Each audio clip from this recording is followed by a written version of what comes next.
অধিকার প্রয়োগ করতে দিচ্ছে না। বিজেপির মিছিলে আজকে হামলা করার চেষ্টা করছে। বিজেপি আজকে আমাদের মিছিলে হামলা করার চেষ্টা করছে। গণতন্ত্রকে আজকে ধ্বংস করার আজকে রাস্তায় আজকে নিয়ে গিয়েছে এই বিজেপি। আজকে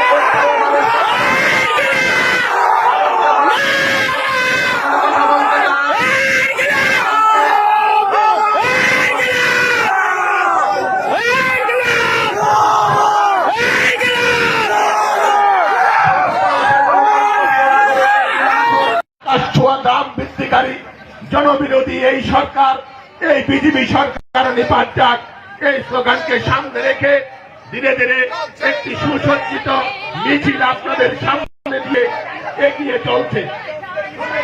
যুব সমাজকে বিনষ্ট করতে, বিপদগামী করতে, নেশার কারবার বৃদ্ধিকারী বিজেপির বিরুদ্ধে সমস্ত অংশের গণতন্ত্রপ্রিয় নাগরিক গর্জে উঠুন, প্রতিবাদ ও প্রতিরোধ গড়ে তুলুন। আমরা ভারতের মাধ্যমে পক্ষ থেকে